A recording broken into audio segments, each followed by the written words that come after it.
जानेंगे।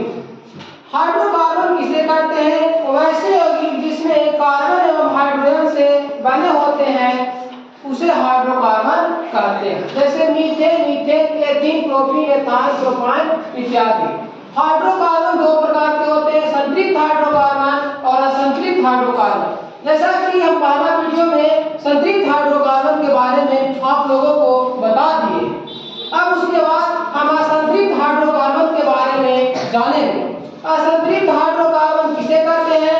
वैसा हाइड्रोकार्बन जिसमें यौगिक द्विआवेश एवं त्रिआवेश कार्बन के परमाणु से जुड़े होते हैं असंतृप्त हाइड्रोकार्बन कहलाता है। कार्बन के परमाणुओं के बीच द्विआवेश एवं त्रिआवेश इसमें दर्शाया गया है, जो एक चार्ट के माध्यम से बताया गया है।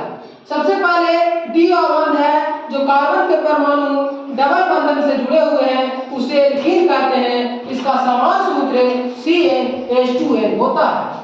और जब हम त्रिआवेश में जब जाते हैं तो कार्बन के परमाणु हमारा ट्रिपल बंधन से जुड़े होते हैं, जो कि आपको चित्र में दिखाया गया है। इसको हम एल्काइन भी कहते हैं। इसका समान सूत्र CnH2n-2 होता है। सबसे पहले हम चार्ट के माध्यम से दिखा रहे हैं। हाइड्रोकार्बन का नाम दिया हुआ है, आणविक सूत्र दिया हुआ है, संरचनात्मक सूत्र दिया हुआ है। और n बराबर जब 2 रखते हैं तो एथीन वाले सूत्र CnH2n में हमारा C2H4 हो जाता है। इसे हम एथीन के नाम से जाने जाते हैं। एथीन का आणविक सूत्र C2H4 हो जाता है। तो हम कार्बन को परमाणुओं के बीच डबल बंधन से जोड़ देते हैं, जिसमें हमारा 4 हाइड्रोजन बच जाता है।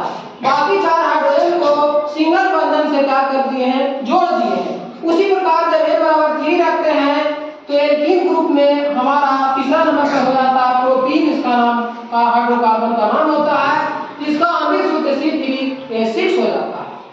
C3H6 होने के बाद कार्बन को 3 कार्बन को लिख देते हैं। बाकी बचा हुआ हाइड्रोजन को हम सिंगल बंधन से जोड़ देते हैं। एक जगह हम इस बार कार्बन के डबल बंधन से क्या कर देते हैं? जोड़ देते हैं, क्योंकि एल्कीन का हमारा एक फंक्शन है। फिर n बराबर जब n बराबर 4 रखते हैं तो हमारा ब्यूटीन हो जाता है। ब्यूटीन का आणविक सूत्र C4H8 हो जाता है। सीधे डबल हो जाता है। 3 दूनी 6 होता है, 2 दूनी 4 होता है, 4 दूनी 8 होता है। इसी प्रकार से 5 दूनी 10 हो जाएगा। इसी प्रकार से हमारा स्ट्रक्चर बनता जाएगा, जो कि हम इसमें दर्शाए हैं।